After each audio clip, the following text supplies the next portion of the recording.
پتہ ہے زندگی میں سب سے مشکل چیز کیا ہے؟ کسی اعتماد کو ریزہ ریزہ ہو کر بکھرتے ہوئے دیکھنا، جو آپ نے بڑی مشکل اور کشمکش کے بعد کسی پر کیا ہو۔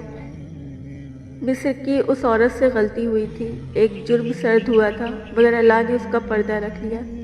اس کا فعل تو بتایا گیا مگر نام نہیں، اور جس چیز کا پردہ اللہ رکھے وہ کھل نہیں سکتا۔ مگر ہم نے یوسف اور زلیخا کے قصے منبر پر جا کر سنائے۔ ہم کیسے لوگ ہیں؟ 1400 سال پہلے جب اذان سنائی دی تھی تو حضرت علی رضی اللہ عنہ کانپنے لگے تھے اور رنگ سرخ ہو جاتا تھا۔ کسی نے پوچھا یہ کیا ماجرا ہے؟ جب اذان ہوتی ہے تو آپ کانپنے لگتے ہیں۔ آپ نے فرمایا اتنی بڑی ہستی کا بلاوا آیا ہے، پتہ نہیں اس کا قرض ٹھیک سے ادا کر سکوں گا یا نہیں۔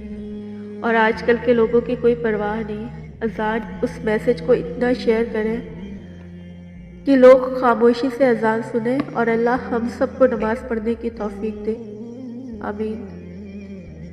یہ بچہ نہیں جانتا کہ یہ مجسمہ ہے، اور نہ ہی یہ جانتا ہے کہ اس کا کتنا وزن ہے، لیکن اس نے صرف یہ دیکھا ہے کہ اسے مدد کی ضرورت ہے۔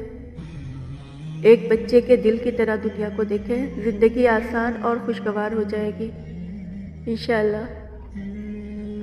تم جو جی رہے ہو وہ سمجھوتے ہوتے ہیں۔ جو شخص برسوں تک زندگی اسکپ کرنا سیکھتا ہے تو اگر منزل پر پہنچ بھی گئے تو زندگی نہیں جی سکتا، کیونکہ سیکھا ہی اسکپ کرنا ہے آپ نے۔ غور سے دیکھو اپنی زندگی کو، اس میں تھکن ہے، بوریت ہے، تشنگی ہے، ہر دم ایک بے رخی ہے، ہر پل کہیں پہنچنے کی بے سکونی ہے۔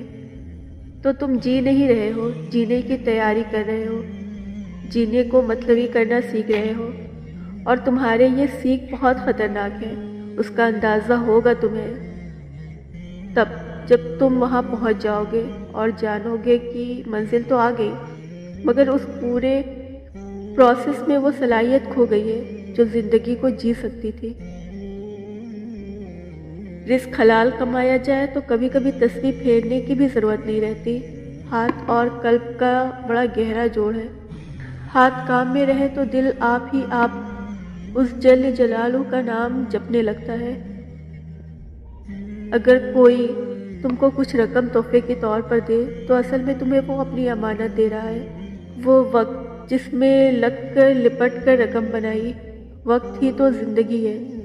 جب کوئی کسی کو قتل کرتا ہے تو اس سے اس کا وقت ہی تو چھینتا ہے، اور تو کچھ نہیں لیتا۔ سال اور مہینے اور گھڑیاں چھین لیتا ہے جو اس نے بسر کرنے تھے۔ وہ وقت لوٹ گھسوٹ لیتا ہے قاتل، اور تو کچھ نہیں۔ کوئی وقت دے تو جانو کہ اس نے تم پر اپنی جان نچھاور کر دی۔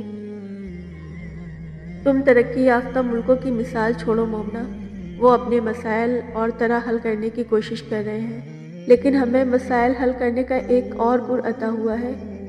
ہر بستی کو اپنا علم ہے کہ وہ سیلاب کے آگے کیسے بند باندھے گی۔ دوسروں کی مٹی سے اگر گھر کا سیلاب روکا نہیں جا سکتا۔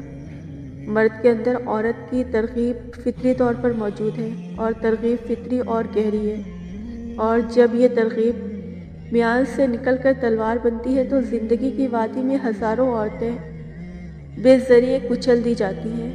اس لیے چوری چھپے کی آشنائی کا حکم نہیں ہے، یہ صرف عورت کا تحفظ ہے کہ اس کی ترغیب کے ہاتھوں وہ رودی نہ جائے۔ نگاہیں نیچی رکھنے کا حکم ہے۔ عورت کی حفاظت کے لیے حیا سے، پردے سے خدا کو کوئی فائدہ نہیں پہنچتا۔ مرد بھی بیزار ہوتا ہے حیادار عورت سے، لیکن عورت محفوظ رہتی ہے۔ وہ قدم قدم پر مرد کے اندر چھپی ہوئی ازلی ترغیب سے بچی رہتی ہے۔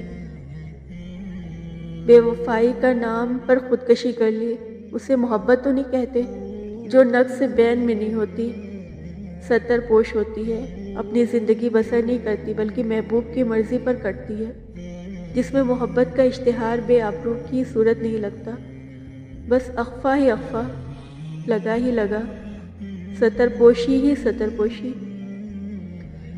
دین میں سب مسافر ہیں، سارے ہی فٹ پاتھ راہگیر ہیں، اور راستہ ختم نہیں ہوتا۔ جو ترک سیکھتا ہے اس کے لیے ترک کی منزل کھڑی ہے۔ یہاں منزلیں ختم ہونے میں نہیں آتی،